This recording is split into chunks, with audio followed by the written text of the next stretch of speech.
Hello, everyone. My name is Taylor, and I'm joined by my co-hosts Brianna and Sam, and you're listening to No Limits, a PlayStation podcast. Remember, you can find this podcast over on youtube.com/SaveTheGameMedia every Tuesday. While you're over there, make sure to subscribe to the channel. If you'd rather listen to the audio, we're on all your favorite podcast services, and would love it if you could drop us a 5-star review. It helps us grow. And if you would like to interact with us more, including sending in questions, join the Discord with the link down below in the show notes and the YouTube description if you're watching this online. If you want to support Save the Game Media No Limits and get early access to all of our content, just head over to patreon.com/SaveTheGameMedia and choose the tier that's right for you. Just like our current patrons did, Bucky Blue, Hopple, Alpaca Tom, SAZ, Fabulous Brianna, my co-host, and Brianna's mom. Please go to patreon.com/SaveTheGameMedia to check it out. You can also check it out on YouTube and Discord, as I said. Links in the show notes. And lastly, we are doing a God of War Ragnarok giveaway. To enter, you can tweet us or show us in the Discord that you are either number 1, subscribe to our YouTube channel, or number 2, review No Limits with a 5-star rating on Apple or Spotify. You get 1 entry for each of those things, offering non-patrons a maximum of 2 entries to the giveaway. And patrons earn double entries for each of those actions, so patrons can get a maximum of 4 entries. 2 entries for YouTube subscription and 2 entries for a 5-star review.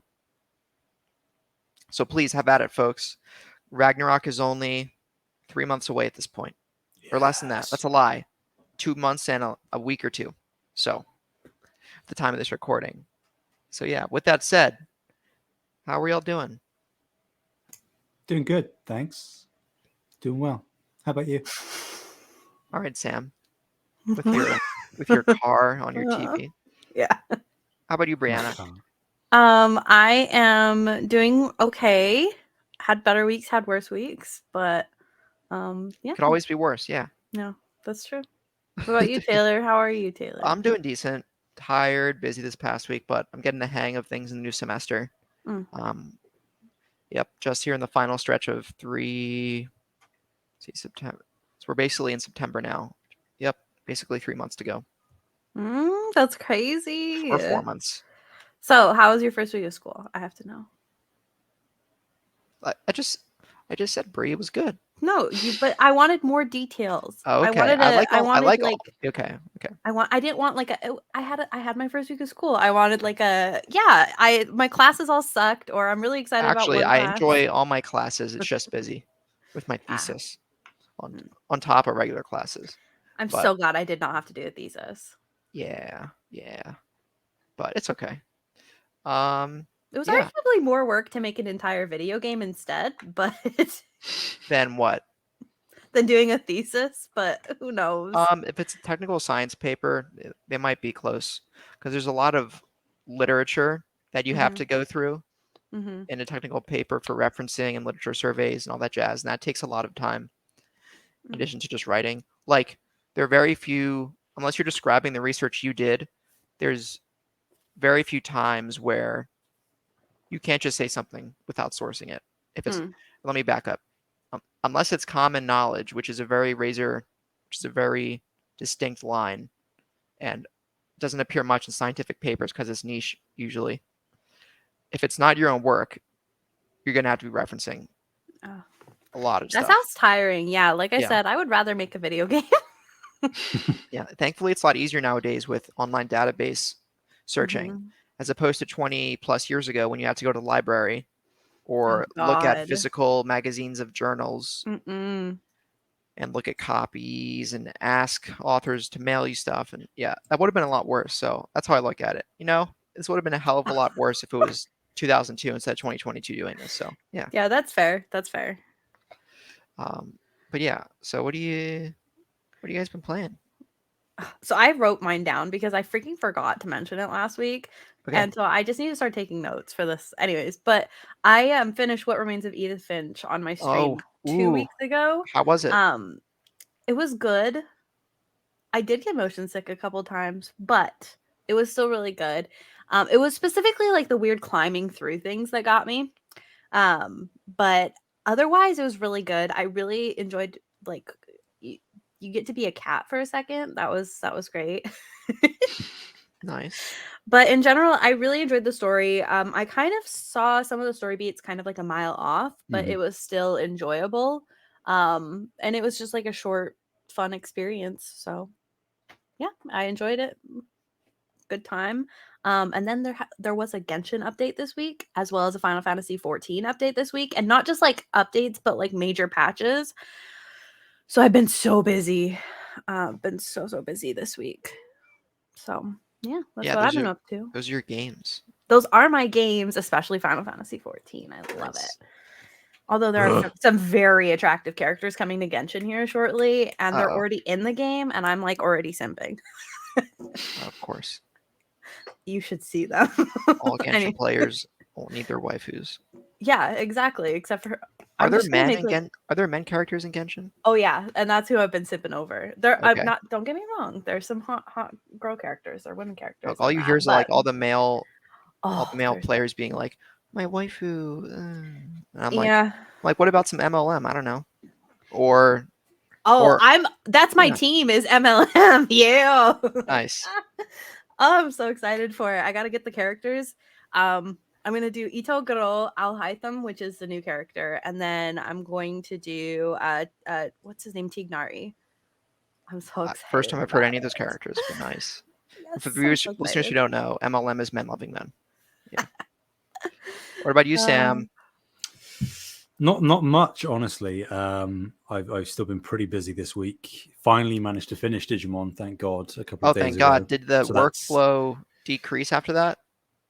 for the most part. It's kind of flopped onto the other side where both of my managers, both on the guide side and my daily side, are both on leave this coming week. Oh no. So I've essentially been given a deluge, this week's worth of work in one go. And the type of person that I am, I will just want to try and get it all done as quickly as possible. And then that might mean that towards the end or latter half of this week, I have some free time, properly free time. But who knows? Something else will probably rear its ugly head as soon as I'm done with this. So we'll find out. So not much time for gaming. The only thing I have been playing, obviously, in the background, is a little bit of the new Saints Row. I said to you just before we start recording, Taylor, I'm pretty much in the general consensus of the fact that it is, and I'm a big fan of Saints Row, but it's just sort of okay. It's like a 6 out of 10 at best. There are some still like game breaking glitches. There's weird bugs going on. It's undercooked. We'll say that. And it's a shame because Saints Row, I think, could have very easily made a comeback as an IP, and this game just isn't that. All right. Well, they have more chances, maybe. Hopefully. No Man's Sky, again 2.0. Let's get it. True. It could pull a 180 and get some redemption. We'll see. We'll see. All right. Nice. What have you been playing, Taylor? What is it? Why does that matter? No, it's fine. How dare you? What have I been playing this past Are week? we fighting this week, Taylor? Yeah. I did tell you I was gonna fight you in the chat earlier, so Yeah. I guess that's fair. Okay, Oh yeah, I have been playing stuff. So I started Halo 3 ODST because I have been playing the Halo games through since like December of 2020 until now. I played the first 3 Halos for the first time. And I beat Halo 3 a couple months ago. Now I'm on ODST. I'm playing them in release order, so 1, 2, 3, ODST, Reach, 4, 5, Infinite. So now I'm on ODST. It's quite different from the first 3 Halos. So instead of Master Chief, you play as a common UNSC soldier, United Nations Space Command. That's like the military organization that Chief and the other people are a part of. So you're actually solving a mystery, solving a mystery of a crash land. Or not, I don't know if it's a crash landing, but some bad stuff on Earth and Africa between you and other soldiers. It's almost like a first-person shooter noir with some thriller horror elements. It's very dark. You have to use night vision in many points. The game balancing on heroic. I tried to play all the Halo games on heroic solo, which is the second highest difficulty. Halo 2 was too difficult for me. But Halo 1 and 3, I did heroic solo successfully, and ODST, I think, is the best balance for solo in the series so far. Enemies aren't totally sponges, and that just helps with pacing. But the narrative is interesting, and it's a really unique experience. And your health doesn't just regenerate; you have to use health packs after a certain point. That's interesting. Which is a first for the series. And besides that, I jumped on the Splatfest yesterday for Splatoon 3, the World Splatfest premiere, and that was fun. So it's a new Splatoon game. I played some Splatoon 2, sold the game, rebought the game recently, actually, because there was a phase where I just sold games if I didn't like them within 90 minutes, and it was bad. But I have access to the Octo expansion DLC in Splatoon 2. As part of the Switch expansion pack online, you get Octo expansion access, and I'm on a family plan for that. So I'm going to play that at some point soon, probably. Hopefully before Splatoon 3 comes out in a couple weeks here, or less than 2 weeks. So that was fun. There were Splatfest battles, rock, paper, scissors. Team Rock, of course. No question. It's not a debate. This thing about paper beating rock in practice, it doesn't work. You can't tell me if you throw rock also beats scissors. No, but tell me a scissors that can cut a piece of rock. Look at these I scissors. suppose it depends on the type of rock. Wait, that's not a letter opener. Those are scissors. These are scissors. They're like my favorite thing. Look at these. Oh my god! Jesus. Like a dagger. Yeah. I know, isn't it so cool? Did that cost like $50 on Etsy? It was like 15. Wow. Nice. See, I'm Team Scissors. You're Team Scissors. Well, Team Rock won last night. Does that make me paper? No, Sure. you can pick whatever you want. Okay. I'll be paper. Why not? Oh, all right. I don't really have any preference Whatever you either way. want. So All I'll right. just go for So paper. something different in the Splatoon 3 Splatfest demo was usually in Splatfest it's one team versus another. Like the last Splatfest before this was like mayo or ketchup with a questionably colored ink that was unfortunate. And it's like mayo versus ketchup, or I don't know, dogs versus cats. You get the idea. Something like that. And this is the first time they did doing 3 teams and with triple turf war matches where it's not just one team versus another, it's one team versus one team all in one grid. The team that inks the most of the field wins that game. But they did it with 3 teams this time instead of 2, which was actually really cool. They called it tricolor. This is the first time they've done 3 teams, right? Yes. Because it's usually like cats, dogs, stuff like that. Yeah, it's usually binary, right? One or the other. Okay. But I liked what they did with it. So I think I'll probably get Splatoon 3 at launch. But yeah, so I had fun doing that. That's good. I'm glad you had fun. You're like, I hate it, but I'm buying it anyways. Thanks. No, I don't hate it. It's one of those games where I could probably just sit down for 20 minutes and get a good feel from it. And like, it's a good pick up and play title. Yeah. Cool. But yeah, with that said, we're going to move on to the news for this week. And it has been a fat week. Yeah, it has been a doozy of a week, and I hate it. But let's get into the hate right with his first story.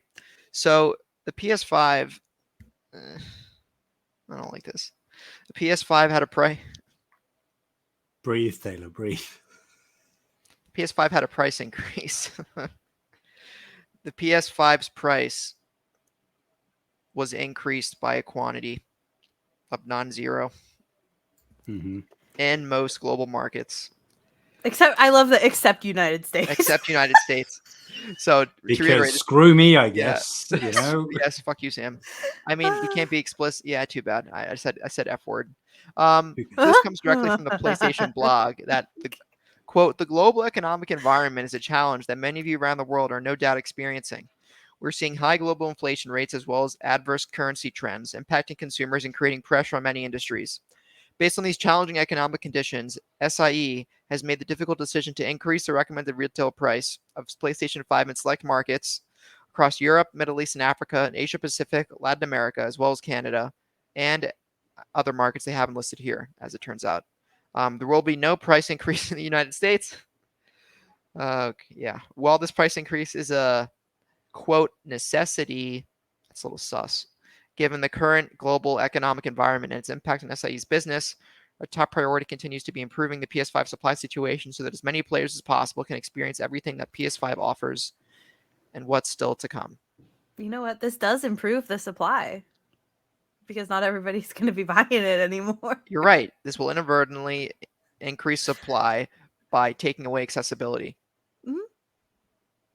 So what do you guys think? They're accomplishing their goals. What do you guys think?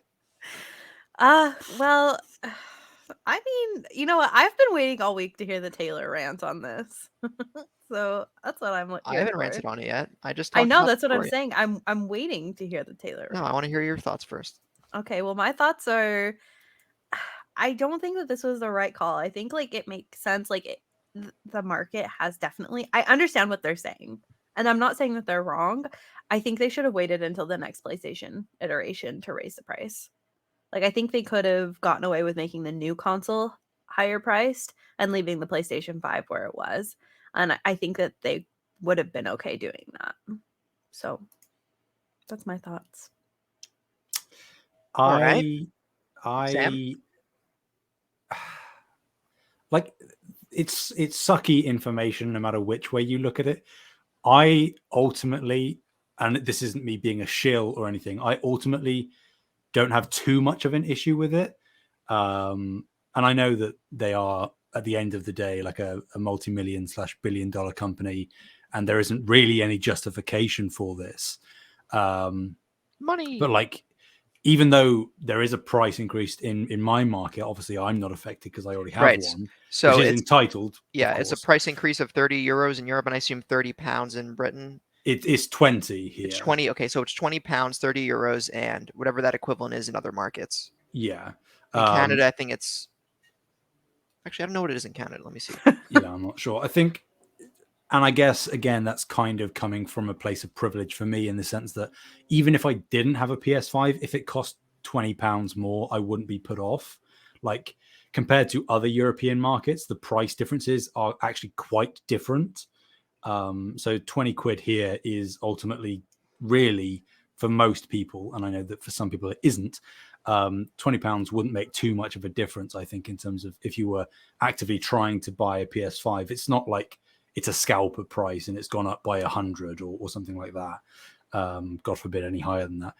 It still sucks. Like it's going to be a bad PR look no matter what way they try and spin it, even if they say the only way that you're going to continue to get great PS5 games is if we do this right now. Even if they said that, it's still going to look bad. But I'm ultimately not too upset about it. I get why a lot of people would be, and I think that some people definitely should be. But for me personally, it's not too big of a deal. That's fair. I hate it. By the way, that price increase in Canada is 20 Canadian dollars. Okay. For both models, yeah. And I don't like this, and I don't like it off of principle. You're right. If you're buying a PlayStation, you're in the position to buy a PlayStation, and you're either saving a certain amount of money or you're comfortable with deducting that balance from your bank account. 20 Great British pounds, 20 Canadian dollars, 30 euros probably isn't a deal breaker for you. And if it is, you probably shouldn't have been thinking about making the purchase in the first place. And that's the truth of the matter. But on principle, I think this frankly sucks from Sony. They did not need to do this at all. I think, yes, inflation's increasing, cost of production's increasing, but you know what's also increasing? Revenue, income streams for PlayStation. They already increased their price of games by 16% for PS5 games. They already have that in their books. The PS Plus expansion with Extra and Premium is bringing in more passive streams of income. Not passive, but more streams of income for PlayStation. They are selling more software digitally than ever, as opposed to physical discs, which PlayStation, through the PlayStation Store, PlayStation earns 100%, not 100%, sorry. They earn a higher margin of that profit than physical games. So, and the console already retails for, actually, I'm not going to mention the high retail compared to PS4 because it's a different market, but Sony's already making so much more money, especially with the success of the PS4. PlayStation has never been more popular since the PS2 era than it is right now. And the fact that they did this, I think it just, for me, it's a corporation saying, oh, we can do this, so we're going to do this, as opposed to a need. If PlayStation was, let's say, the developers of like the Analog Pocket or something, or an extremely niche console with a very low budget, not a corporation, but rather not a mega corporation, but rather a much smaller organization, I would be far more understanding. But PS5 also has the backing of Sony behind them, not just the PlayStation brand. They can more than afford to not do this and make up the difference, I think, relatively quickly. So you're on the, like, this is like greed and not Yes, I think it's greed desperation. and egregious, and is not a necessity, as Jim puts it. Okay. It simply doesn't need to exist. And people might come at me saying, you don't know the numbers, this, that, and the other. And you're right. I don't know the numbers, but you don't need to see the definition of a spade to call a spade a spade. All right. So that's where I'm coming from with this. That's fair. I included the Nintendo Microsoft I'm going to talk in about here, it. But okay, I was gonna say I am starting to worry about Microsoft now after their statement. They're like, no, we're not going to do it. But the way they said it was like constantly evaluating our business. So I mean, what does that? That's like a political PR answer. I wouldn't really put much stake either way, like in favor or against. But if there's no way that it would happen, why wouldn't they just like laugh and say there's no way that they would would happen? never say there's no way that would happen. Exactly. Because there is a way that could happen. Because there is a way it could happen, and they're a corporation that they could still leverage more money. Mind you, with a net worth that incredibly exceeds that of PlayStation by an order of magnitude. Microsoft's $1 trillion, right? It's Microsoft, not $1 trillion, but a much larger enterprise. Let's see, Microsoft net worth. Billions at the very right? least. Sorry, it's like hundreds of. So Microsoft's net worth is anywhere. I've seen estimates from 550 billion all the way to exceeding $1 trillion. And Sony's net worth, right, is 105 billion. So Microsoft at least exceeds Sony's net worth by a factor of 5, or is at least 500% of what Sony's net worth is. So they have so much screw you money that they can just not do the price increase because it's 5 times less significant than it is to Sony, to be honest. So they can afford to not do anything. We also know that Nintendo's sitting on a bunch of money. Well, actually, let me back up. I said they can afford to not do anything. They all can afford to not do anything, but Microsoft's in even a much better financial position to not do anything than Sony was. So, and it's also a PR soft toss. It is such an easy move to say, oh, a lot of our competitors seemingly being more anti-consumer in the face of many consumers. What if we just don't do that right now? Timing is everything. They could do this in 2 years, but if they're not doing it right now, that's a big, easy PR layup for them. Yeah, and it happens all the time. Like people, and this isn't getting into like console wars because I think that's BS, but like people always look at Microsoft being very consumer friendly right now, and they have been for the past few years, and they are. But the reason that they are is because they aren't market leaders.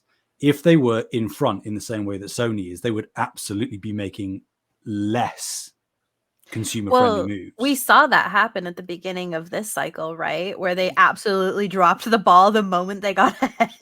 They were just like, "What? Wait, what do you mean?" Like so with like 360 to Xbox One. Okay, I was thinking about Xbox Live Gold. There was one day they proposed they were about to double the price of Xbox Live Gold from $60 to $120, and within 24 hours of that announcement, Phil retracted the statement saying we're not going to do it over public Yeah. outcry. I definitely get what you're saying, where it's like whoever's in front is absolutely gonna just trip on themselves. But it's still sad to watch it, especially like after the PS3 era that we got. It's like, just calm down, earn money, it'll all be okay. Yeah. Oh, well. Yeah. And Nintendo states they are not considering a Switch price increase at this time, as they don't want to. Yeah.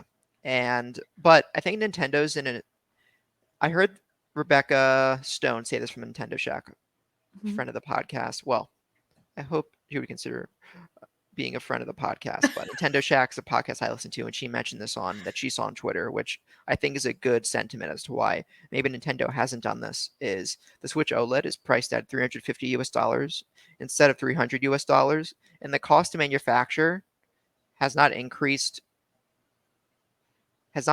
by that much. So the point is, Nintendo already had a price increase in their console family, and while the OLED was originally viewed as a premium Switch model, if you go around Target or other major retailers, it's getting harder and harder to find a regular Switch. It's either the Switch Lite or the Switch OLED, what you're seeing stocked on shelves.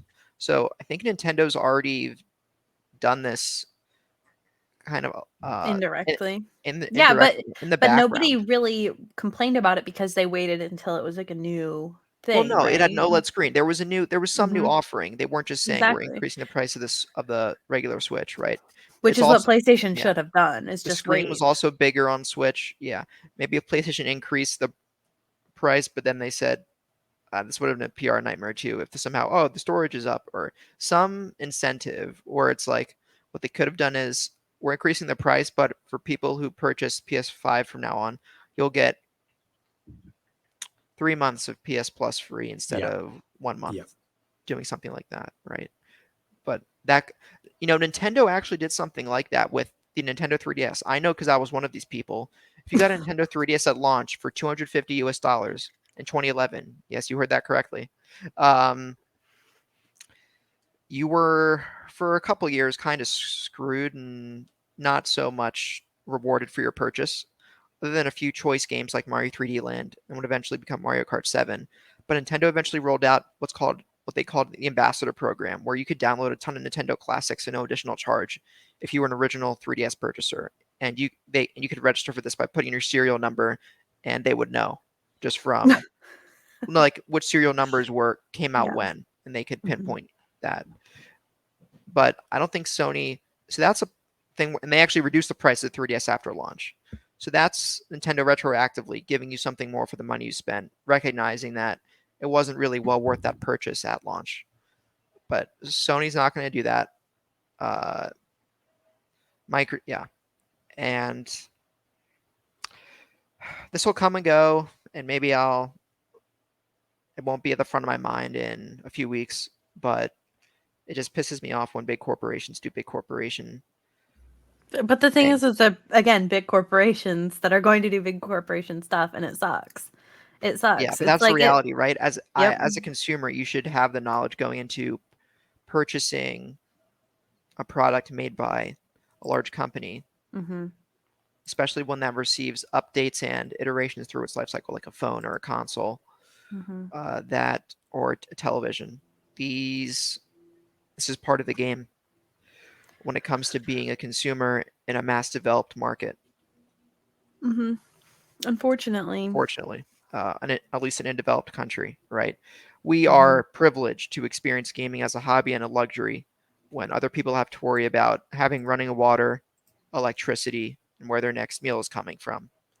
Uh, this is one of the caveats to a luxury hobby, and Mm-hmm. that is dealing with mega corporations. Granted, they also indirectly affect people in the demographics I just talked about, but I'm not going to get into a socioeconomic political rant on my PlayStation podcast. So, Ethan's So, question. yeah. And we have a viewer question in regards to this from Ethan at White Sea Deer on Twitter and in our Discord, who is a host over on our sister Xbox show, Project X Talk with Kevin Ainsworth and Muffin Mon. And Ethan says, "Hello, Taylor, Sam, and Brianna. Before I ask my question, I want to say how much of a blast I'm having on my new PlayStation 5. So, for viewers who don't know, Ethan just received a PlayStation 5 over the past 2 weeks, and he's been enthralled with Ghost of Tsushima. And I actually think he just finished it as of this morning or yesterday morning. He platinumed it, yeah. He platinumed it. Holy Mhm. crap.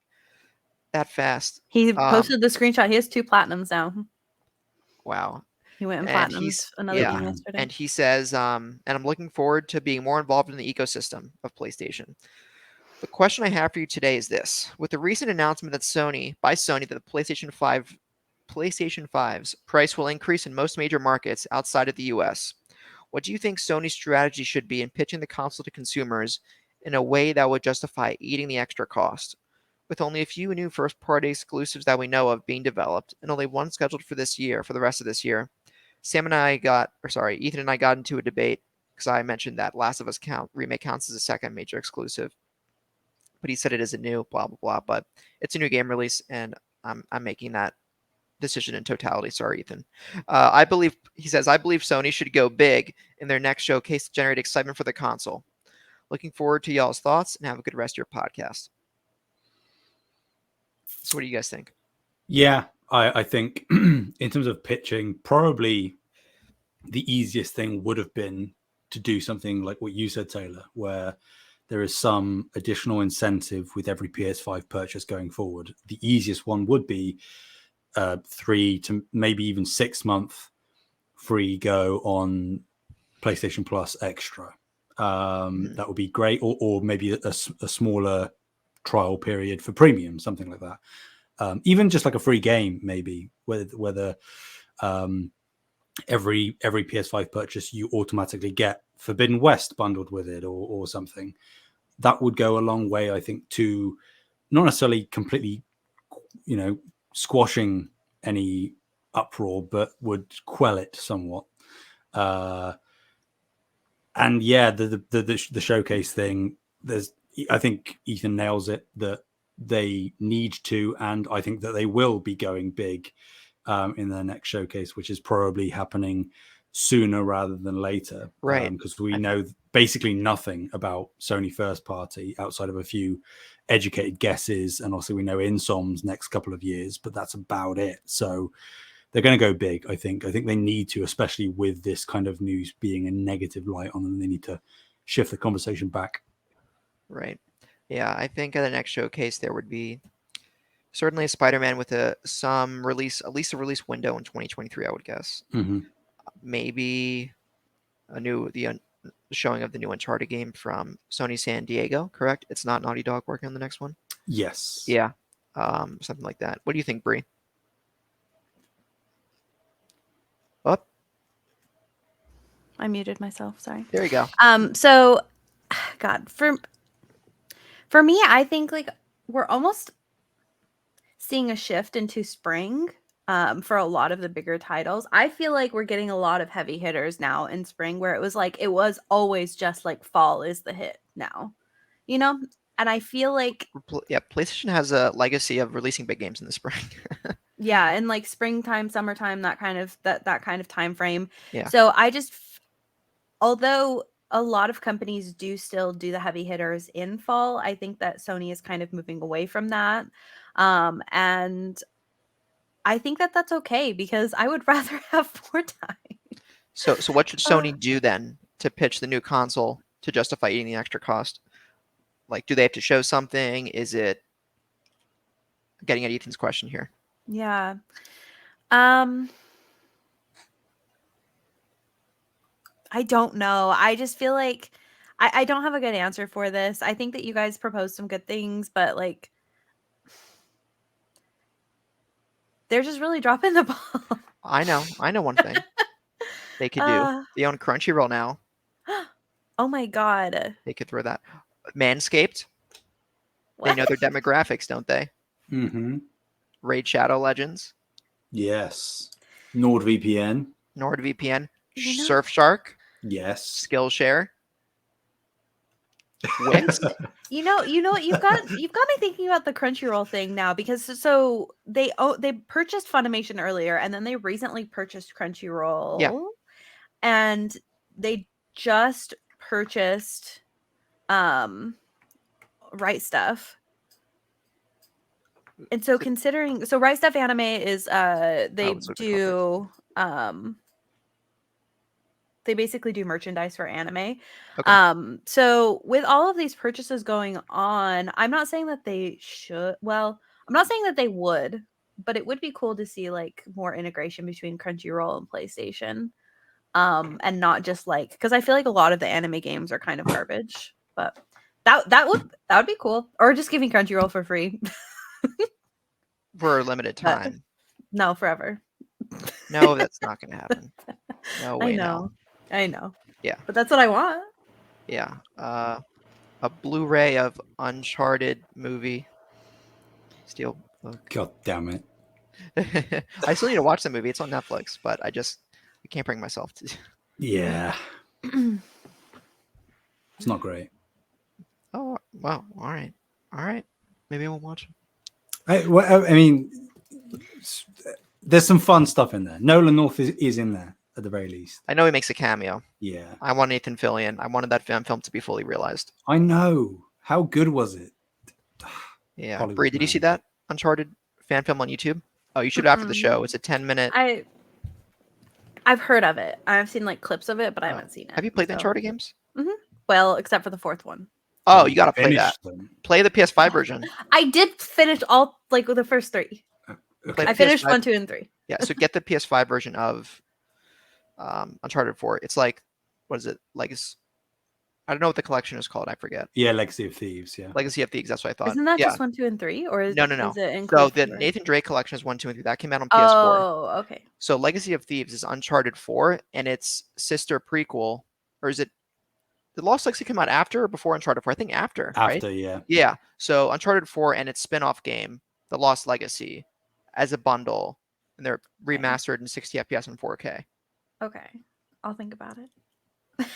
And haptics, and I'll write it down for my consideration. Yeah. To go back just really quick to Ethan's question, the reason I was bringing up like heavy hitting releases is I realized I didn't bring it back around to Ethan's question after you asked. I was like, wait, I didn't even explain myself. You're saying those would be the bait? But that would be the bait for me. That's what I was. I didn't say it. My brain is. I'm very tired. It's okay. Sorry. It's like 10 a.m., 9 a.m. Where I woke up early for this. I woke up at 8 a.m., which is earlier than I wake up for work, by the way. Jeez. I wake up 10 minutes before work starts. Hey, whatever works. Oh. Yeah. I know what? I'll tell you what. If Ethan didn't have a PS5 yet, I bet you if they showed a Ghost of Tsushima, actually, I bet you if they showed a Ghost of Tsushima sequel, it would make Ethan buy it a second time. Yeah. Mm-hmm. Yeah. He just love the game that much. I'm gonna hedge a bet for our game of the years of the games we played this year that Ghost of Tsushima for Ethan might be the game to beat for Ethan right now. I would agree. Maybe God of War is the one to do it. Mm-hmm. Don't know. But yeah. So I guess moving past this into more negative news. Blizzard of a story. What do you mean? Oh yeah. All right, Bree, take it away. Okay, Sony is being sued for $5 billion over PlayStation Store prices. The plaintiff claims Sony is overcharging consumers and abusing its position as the primary seller of PlayStation games digitally. The estimated damages per individual over the last 6 years ranges from around $79 to around $664. That's US dollars. Not that the claim is in US dollars. Anyways, that was converted for me. Excluding interest, which ends up being around $5 billion total, or at least that's what the lawsuit claims. It all makes sense. They're being sued, so they're being sued for overcharging. So they overcharge in a different way. That makes sense. To make up for because they can't afford litigation, so they have to increase the price of the console to afford. God, we should have given Sony the benefit of the doubt. We should have just waited to see this story. God. Right. Yeah. Right. What were we thinking? This is a little weird. This is a weird claim, and let me back up. It's saying overcharging consumers as the primary seller of PlayStation games when it's PlayStation. It's I don't It's the know. PlayStation Store. Yeah, I feel like you get a level of But autonomy and agency when you are the company that's making the. that is the case. But to give like a little bit more specific details, is it's specifically, I believe, in the UK that this is the issue, right? Yeah. And so they're claiming that Sony is disproportionately charging only UK customers, which is why this lawsuit is in the UK. Oh, okay. Well, that's And important. so they're saying that yeah. So they're saying that basically like these specific customers are being overcharged versus like the US market or Canadian market or whatever. And so it's not, I still think that this lawsuit isn't going to work because of Well, yeah. how like it's like too non-specific. Yeah. What are the But I do think it grounds? brings attention to what Sony is doing. Mhm. Not that I would have to look into this further to know whether like this is true or not. I mean, obviously they have to do some sort of research to have these specific Yeah. What, numbers, Sam? What's but the price of a new $70 game in Great British pounds for you? Or like, what's the standard Sony price now? It would be £70, which is That disproportionate. that's for just yeah. Okay, then you have a point because £70 is a lot more than 70 US it's a dollars. lot more than US dollars. 82 US dollars. Yeah. So what was it in the PS4 days? Um 60 or 50? it would have been 60. So it would have been the same issue. It's So they Oh. only just being leave the brought up now. numbers. Well, Interesting. and if this is only over the last 6 years, that doesn't go back to the beginning of the PS4 generation. They'd have to do Yeah, this over 9 years. but So I it's think that they were just trying to set like a specific time frame that they had data for. yeah, I don't think this is going to stick considering they have a legacy. Sony has a precedent of pricing the games of what they have without any honestly consumer or legal outcry hmm until now. I'm feeling a little lukewarm about this case. Yeah, I mean, I'm not saying that they're like wrong for trying to sue Sony. I think this is absolutely like Sony shouldn't be doing this. However, I don't think that they're going to win the You have to lawsuit. have some major courage to sue a large corporation Yeah, because they have so I much more think they're a money than you. nonprofit Yeah. as well. Okay. Yeah, Sony has so much more money than you that the probability is always the corporation wins because they can afford far better legal counsel than you can. hmm Right. Mhm. And that's why marquee cases where you defeat the corporation make such large publicity. But those are those are 1 in a million, unfortunately. So I don't. Yeah, I Yeah, I mean, the thing don't think is this is going there's like anywhere. a million ways that they could argue this, right? Sony could be like, well, like in this market, like games are worth Oh, more you because of bet. this You reason. bet And Sony's going to have a ton of internal financial analysts to testify and outside financial experts to do hmm internal audits on this for them. You bet they're yeah, going to be all over it. yeah. So this is what it is. But anyway, Sam, tell us about our new Elite controller. That isn't an Elite controller, but it is an Elite controller. We have the Dualsense Edge being revealed at Gamescom Opening Night Live. So Sony have revealed their new controller, the Dualsense Edge, that allows you to craft your own unique gaming experience. And I'm going to run down some of the features. We have ultra customizable controls, which allows you to remap or deactivate specific button inputs, fine-tune aim by adjusting stick sensitivity in dead zones, and adjust trigger sensitivity and their dead zones. The ability to save multiple control profiles, that's good. On Yes. controller user interface, a dedicated function button which allows you to easily adjust your setup. There are changeable stick caps and back buttons, replaceable stick modules. Of course, the usual built-in DualSense wireless controller features, which is haptic feedback, adaptive triggers, microphone, motion controls, etc. And the controller will come with the stick caps and back button sets, a USB-C braided cable, which uses a connector housing to lock into the controller so it doesn't slip out, and a carrying case to keep the controller and components all together. It does also, the case, allow you to charge the controller via USB connection while stored. How are we feeling about a DualSense Edge Pro controller?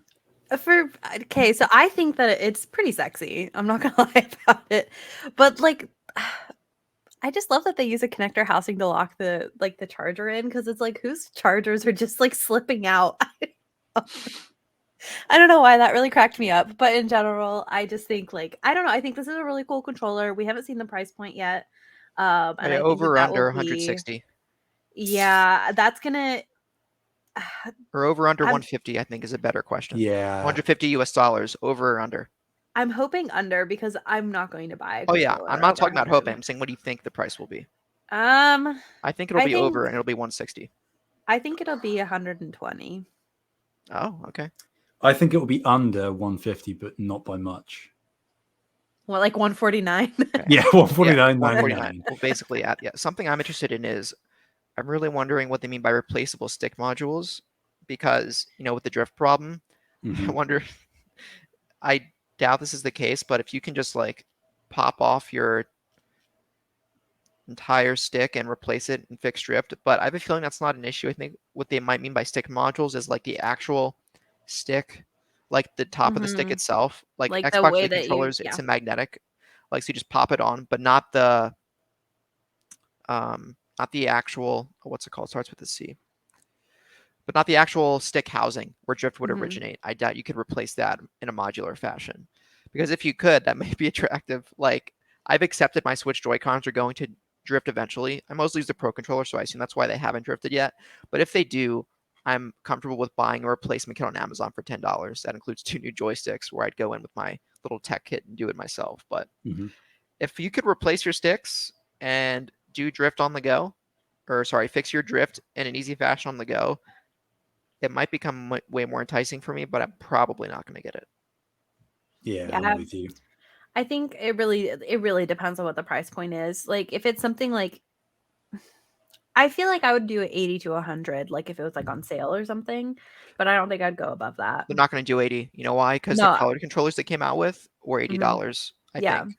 And those were just the Yeah. DualSense controllers in different colors than white. Yeah, And if, I'm not saying they will do that. I'm saying I would I buy it know. if it's on sale, Yeah. but Oh, if they're on sale, yeah. I'm just saying, like, mhm. I think the minimum is probably 100. Yeah. But what about you, Mm. Sam? I'm pretty much with you. Where if it was something that could, if it was designed in a way that allowed you to fix the potential problems that dual sensors are most likely to run into, then yes, I probably would get it, because then you're kind of fail safing, you're safeguarding future potential problems that you're going to run into at a slightly higher cost up front, which is that's to be expected. But I don't think it's going to do that. I think it's just going to be like a pro controller. And the kind of gaming that I do, I don't really have the need to have these You don't need different elite controller gaming. setups.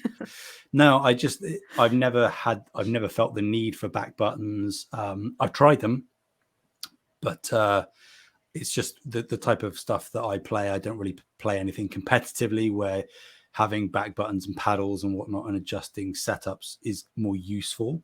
So that kind of stuff doesn't really appeal to me.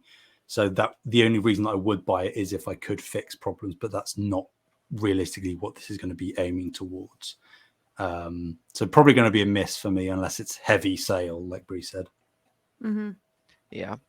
If I need back buttons, or like if I'm in a game where I feel like I need that, it's usually be an FPS. And if it's an FPS, I'm playing it on my PC mouse and keyboard anyway. So I think I, if I played Final Fantasy 14 on PlayStation, then I would be more worried about it because just having those extra buttons would really help for ability mapping.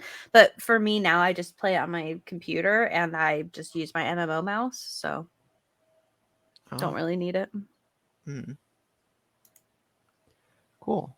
Yeah.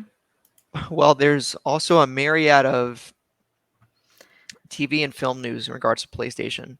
So we received a first look at the Last of Us HBO show with a new teaser trailer with Pedro Pascal as Joe, Bella Ramsey as Ellie, Nico Parker as Sarah, Nick Offerman as Bill, and spoilers as the actor for Frank. So speed up about 20 seconds if you don't want to hear this. Murray Bartlett has been cast as Frank. I don't think it's much of a spoiler, but I we think it also is we because also that get a means we're seeing him. we also get a brief. I don't think a casting is a spoiler. on a No, fundamental I'm not basis. saying that the casting is the spoiler. The spoiler for me is that he's being like Frank has a role. Okay. Yeah. All right. I see what you're saying. And we also get a brief view of a clicker stuck in a wall in the new HBO show. Yeah, and also Sony's working on a Gravity Rush film, which I think came out of left field. I did not expect this. No. So PlayStation Productions and Scott Free Productions have started development on a film adaptation of the 2012 action-adventure hidden gem hit, Gravity Rush. The script will be written by Emily Jerome and Adam Master will direct. Horizon is also, the new Horizon TV show is being worked on by uh, the Umbrella Academy guys, Brie wrote in the show notes.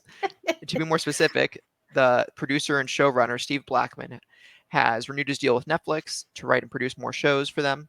He's currently working on the Horizon show alongside Michelle Lovretta as a co-showrunner.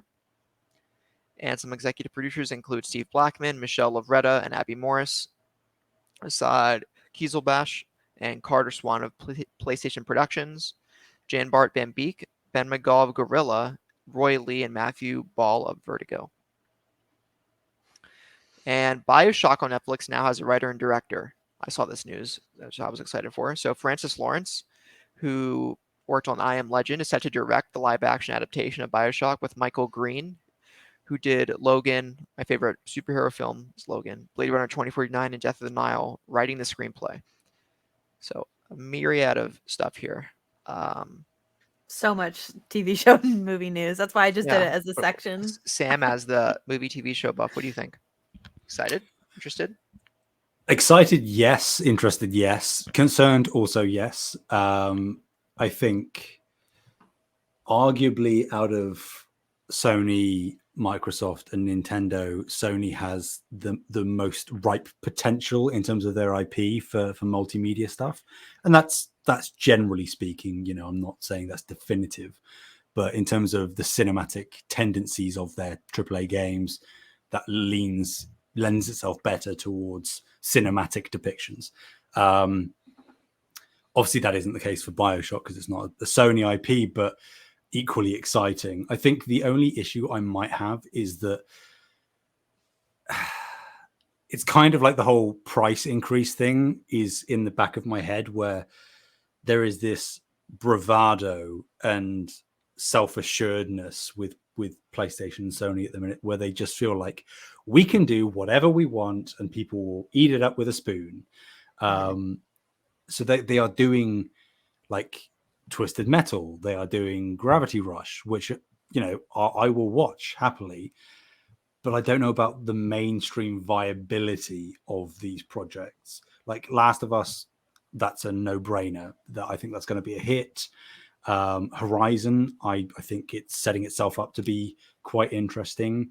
Bioshock is, you know, of course, legendary, and I think that Francis Lawrence as director is an inspired choice personally. But it's just like, I think they're trying to do too many things all at once without testing the waters with a couple of things first. I agree. Like, I know that they've done Uncharted now, and that was a success, maybe not a mega success, but it did well Financially, right? Critically, yeah, exactly. They don't really care about it. If it makes money, that's what they care about. Precisely. But I just think that they are being too confident at the minute. Like, yes, a lot of the IP that they're adapting is really good IP, but maybe just let's put out Last of Us, see how that does. I'm sure it's going to do great.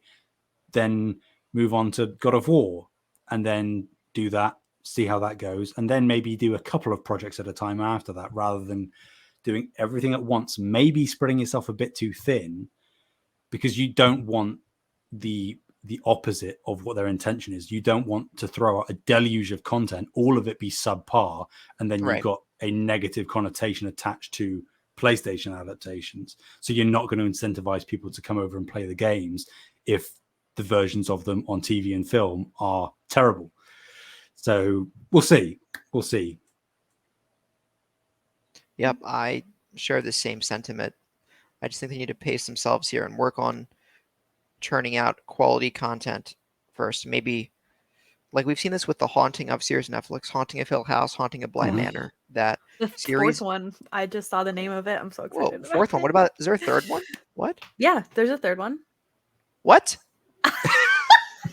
Breaking news: there is a third. No, there isn't. Haunting. Yeah, so okay, so No, there isn't. so No, they're there isn't. hold on. Let me explain. So they're doing it kind of like American Horror Story, where they're changing the story because Haunting of Hill House and Haunting of Bly Manor had nothing to do with each other, Yeah, I know. but they have the same actors. The third one was about a church. I don't remember the name of it right now. It's out.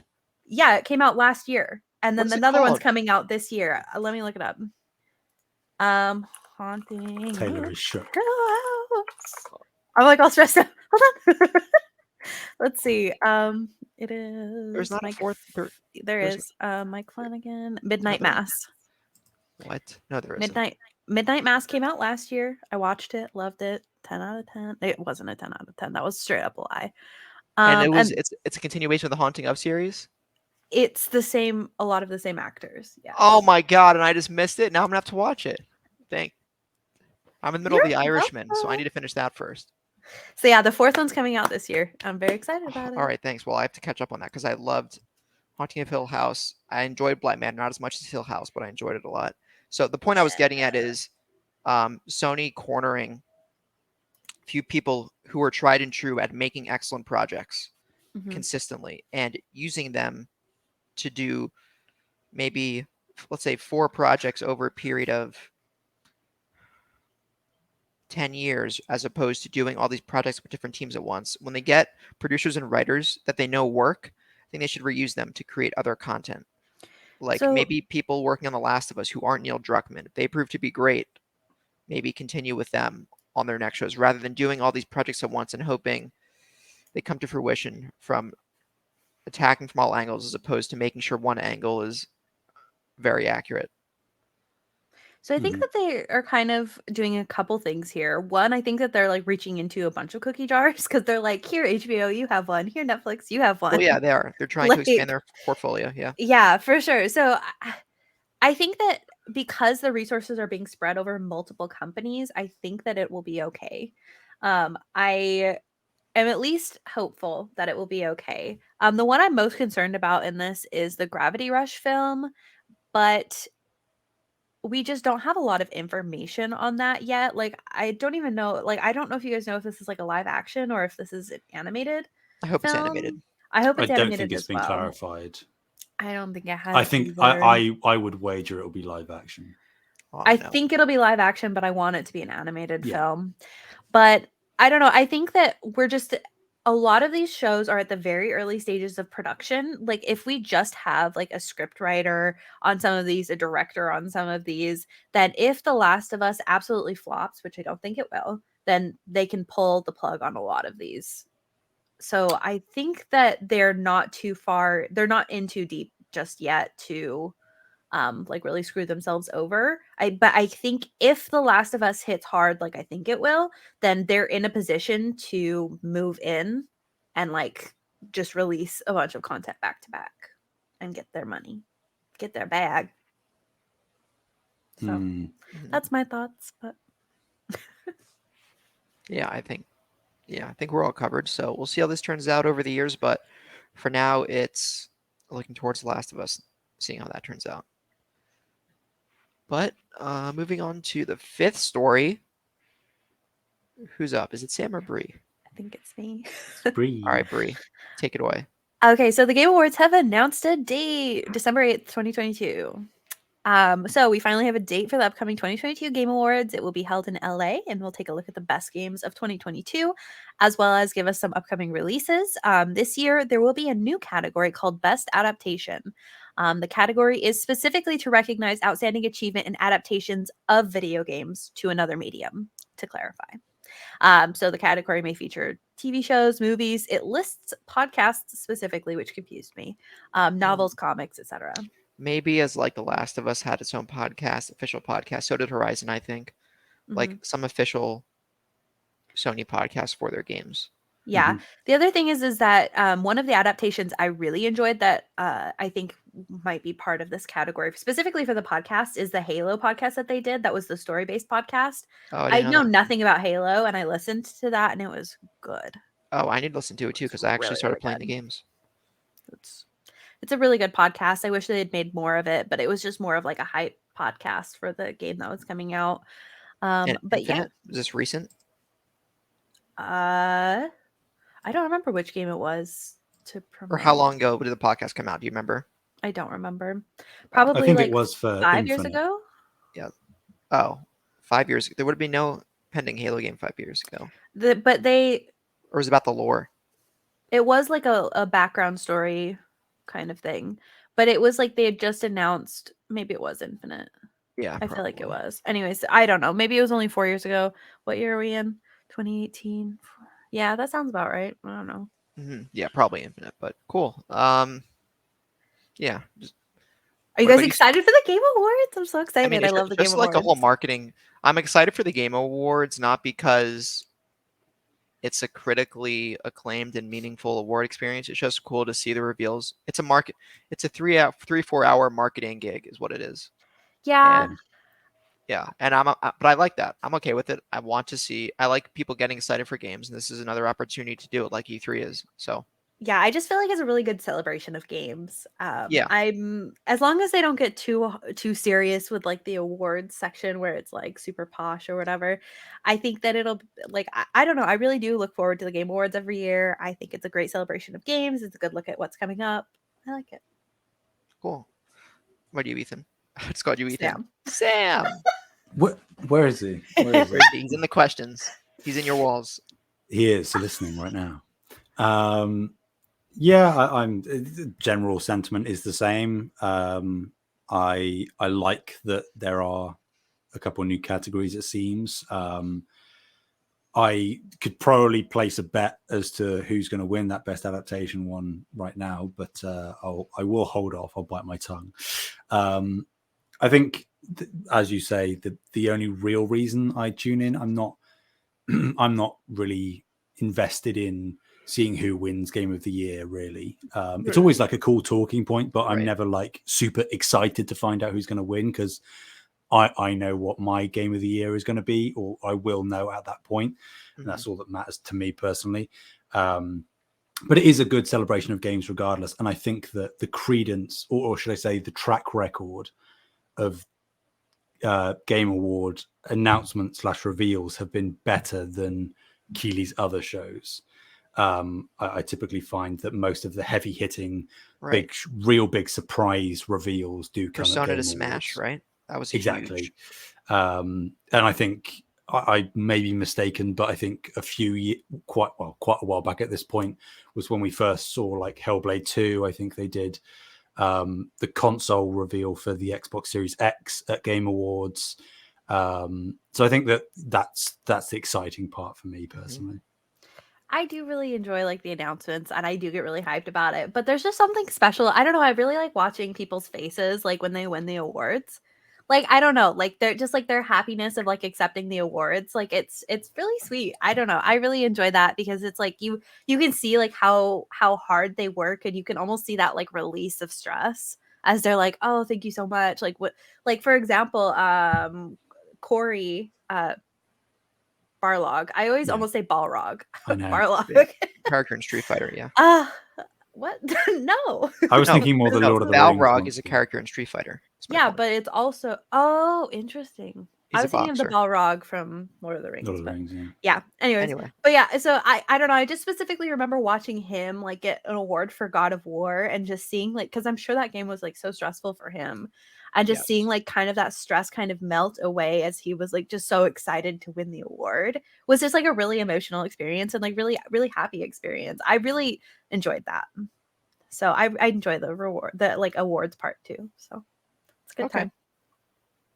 Yeah. Hopefully we see some interesting reveals. Like Bloodborne Remastered. No, that's not going to happen. Don't get my hopes up, Taylor. It's not going to happen. Anyone who says it is happening is smoking crack. But I think it's gonna happen. No. I've been burned too many times. Yeah, Sam and I are so jaded at like the only if I see a PlayStation, someone sends me a PlayStation blog link saying it happened, I'm gonna assume it's a fake link. Mm-hmm. I'm gonna make one now because that fake tweet from Nibelian saying that news, that was the thing. and I shared it like 2 different places until I Hurt my realized. heart. And I wanted to I'm gonna like do deep fake a crimes. PlayStation article or something. No, it like deep faked a tweet from Nibelian, who's a huge game news Twitter influencer. Mm. Mhm. Like, yeah, but it was nope. But yeah. So Sam, please close this out about PSVR 2. Ladies and gentlemen, we have a very bare bones news, but it is good news nonetheless. PSVR 2 has been confirmed to be releasing early 2023.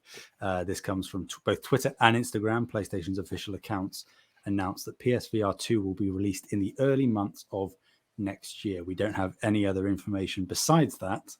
But I think this was to be expected. Personally, I think that if everything had gone according to plan in terms of supplies and whatnot, it probably would be imminent launching wise.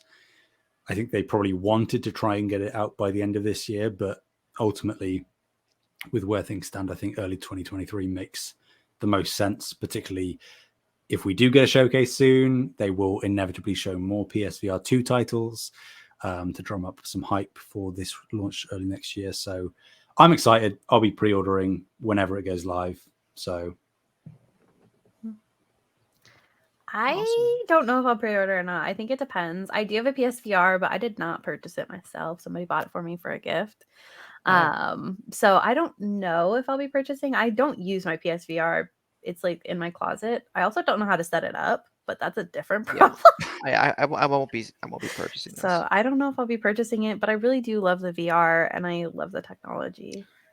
the only VR title I want to play is Half-Life Alyx because I'm a massive VR fan. I'm sorry, a massive Half-Life fan.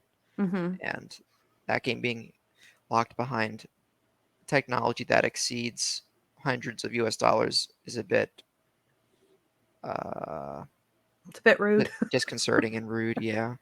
So I think it will come to PSVR 2. if it comes to PSVR 2 and PSVR 2 is $500 or less, maybe. But I think PSVR 2 is going to be at least 600 USD. Wow. I'm hoping.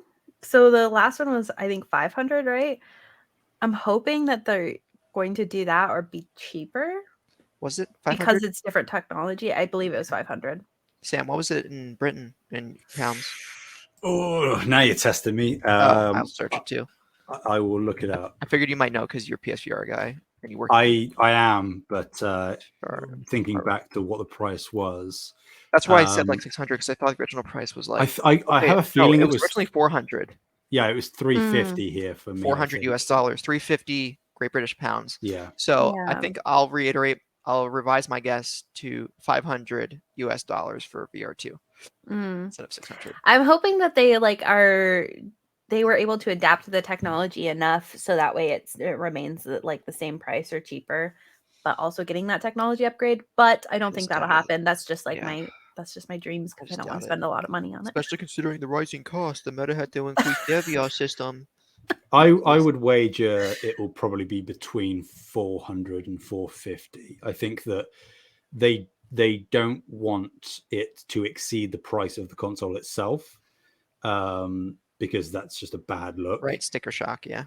And I think that they will, particularly, what was it that just got an increase in price? The Oculus Quest, was it? I think that as much as there is a lot of new tech in this headset, I think they'll want to, and I know that stuff we've talked about today might suggest otherwise, I think they will want to be as competitive as possible, because clearly they're committed to VR even more so than they were with the first iteration. So I think that they will want to get it in the hands of even more people, and I think that the only way that they can feasibly guarantee that to a certain extent is to keep the price relatively low, you know, relatively speaking. Yep. I would agree. Yeah, well said. But yeah, now moving on to Limitless section of the show where we talk about whatever we want to talk about. We have a few topics that we have a few choices. Yeah, we don't have to talk about all of them. I want to talk about all of them, but we don't have to. Okay, I think Except for the third one has to be this week if we want to do that one.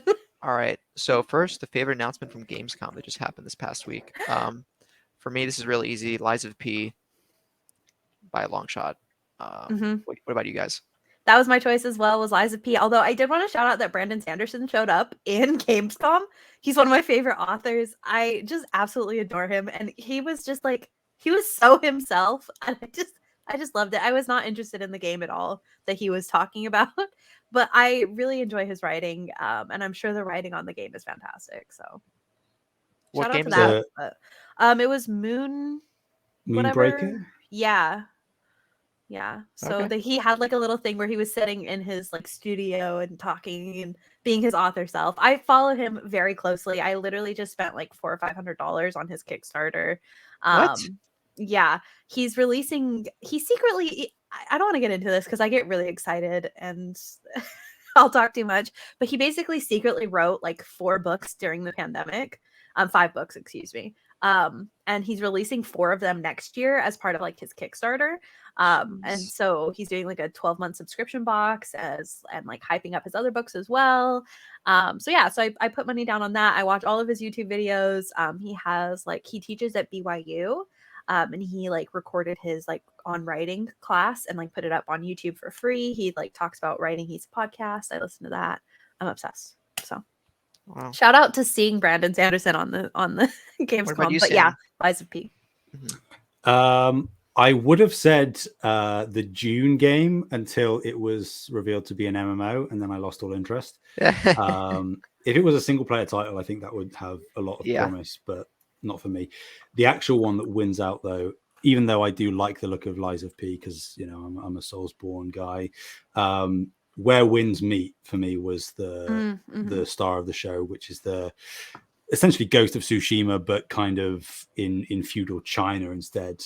Looked really gorgeous, kind of like the Wolong game that got announced back at the Xbox showcase.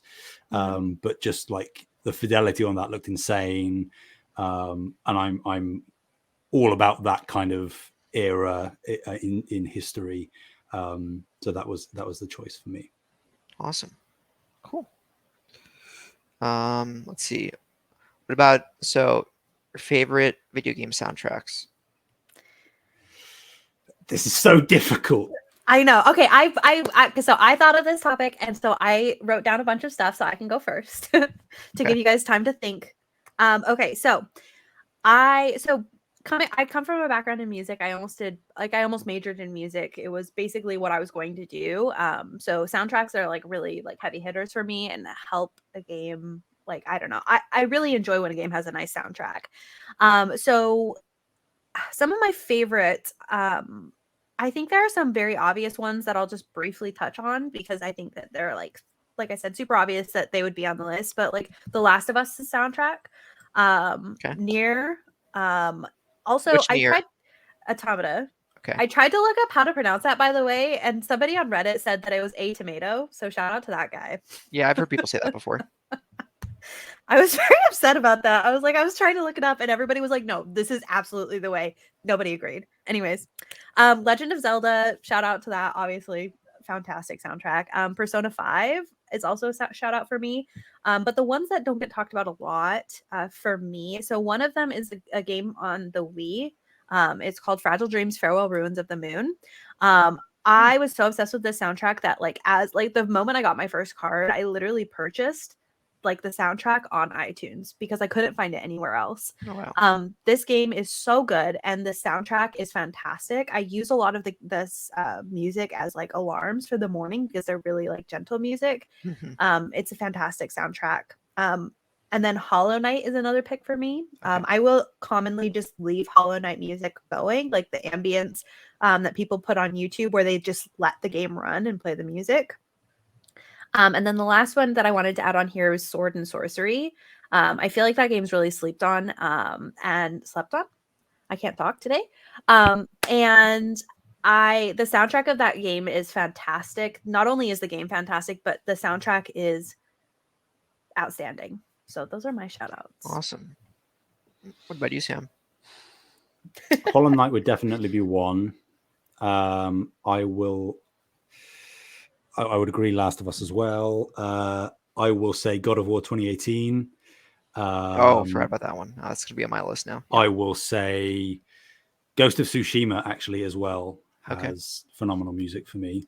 Trying to think of a couple of sort of lesser known ones that people might not necessarily pick. Outer Wilds, for me definitely, and then I'm gonna give a shout out to Returnal. It's very low key, the OST for Returnal, but there are a couple of tracks on that I literally almost listen to every single day. It's and I don't think that the music of Returnal is talked about enough. So I think those would maybe be my picks. Death Stranding is kind of cheating because it's just a lot of licensed music. If I could say that, I would probably say Death Stranding as well. It is a soundtrack in a video game. No, it isn't. If it's then just say GTA 5. GTA, San Andreas, Bastion. That's something else. Oh, that's a good pick. Awesome. What about you, Taylor? Cool, thanks. So I'm going to cheat a little bit for one of the entries. I'm just going to say Guilty Gear across the whole franchise. The Guilty Gear songs I love them. I like metal, and not like really screaming metal, but more power metal on the rock, heavy guitar solo side of things. And a lot of Guilty Gear fits that bill. I think my favorite soundtrack of all time is Bloodborne. I love it so much. Killer Instinct 2013, or including the DLC, Mick Gordon's work on that was excellent. Highly recommend you guys listen to it if you haven't. If you're a fan of metal and hard rock. Doom 2016. Yeah. Dusk, which is the FPS indie game that I've probably heard me talk about before. Incredible soundtrack by Andrew Holschult, who did Doom Eternal's Ancient Gods DLC soundtrack and also did Amid Evil's soundtrack. Amid Evil is another retro modern quote boomer shooter or FPS. Dusk and Amid Evil, both from New Blood Interactive, and Holschult did both of those soundtracks. I mentioned Dusk, Doom, Killer Instinct, Bloodborne. God of War 2018 soundtrack is excellent, and I haven't played the game. I've only heard one or two songs from it, but I just have a feeling that it would be on this list for me. Persona 4 Golden's Heartbeat Heartbreak is such an excellent song that I feel like the rest of the songs have to be as good. So I'm going to put it on the list. I do want to say, like, one, I know that Breath of the Wild is on your list, and if you say it's not, I'm not gonna believe you. For soundtracks? Yeah. No. What? There's no way. Breath of the Wild is fantastic. I feel like it has so many songs that repeat that it's not that impressive. I love Breath of the Wild. I love Breath of the Wild, don't get me wrong. Just I don't think the soundtracks are that impressive. I really think that the soundtrack is very masterful, especially in the way that they interweave old themes with like the new music overlaying it to create like a vastness in the world. They don't have that appreciation yet because I haven't played much 3D Zelda.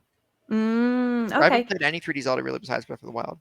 Okay. So then maybe play the other games and then like come back and listen to the soundtrack. Yeah, maybe that would help because they pull from a lot of the old games, and so you get like you can hear the old game kind of playing in the background, but then they kind of add like another they add like the full orchestral like arrangement over it, so it's kind of like a background music to like this like other theme that's going on. I really enjoy it.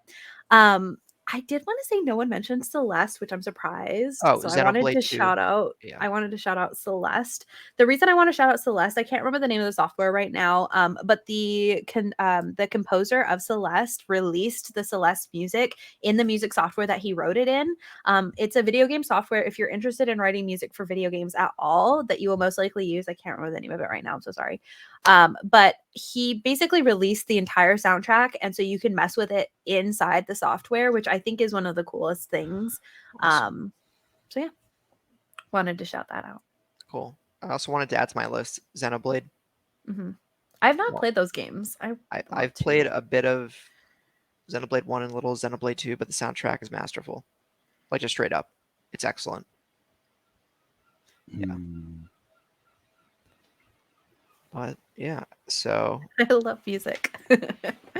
I love music and video games. It's the best. Also, shout out to freaking what's that? Cadence of Hyrule. That game Yes, slaps. the Crypt of the Necro Dancer, but Yes. Zelda edition. It's like hype Zelda music. Oh I yeah. love that game. Oh, so Shout out to the good. Hyrule Circuit soundtrack of Mario Kart 8 Deluxe, I will say. Oh, it's a good choice. It's a great remix. But yeah, I think we'll save this other limitless for next week. That's okay with us? Yeah, Mhm. I'm cool Yeah. with whatever. So we'll save one of these limitless prompts for next week. But with that said, thank you so much for listening, everyone. You can find us on youtube.com at Save the Game Media, on patreon.com/Save the Game Media, and Twitter at Save Game Media. Links to all those and our Discord are in the description. Also, please remember to check out the God of War Ragnarok giveaway if you're interested. And where can people find you, Bree and Sam? You can find me at Fabulous Brianna. And if you have the time, you should come follow me on Twitch. I'm very close to 50 people, which is when you can start monetizing. So come give me a follow and hang out with me. Or you can turn notifications off and just follow me. People can find me at Sam Heaney on Twitter. That's HEANEY. Awesome. So I don't have a Twitter because I don't. And Every time. I'll say it every episode. And you can find me around our Discord at TPR, or actually my name's Taylor there, but on other communities like Carpool Gaming and PSVG by the name TPR. But yeah, so that's it. And until next time, everyone, have a good one. Bye. Bye.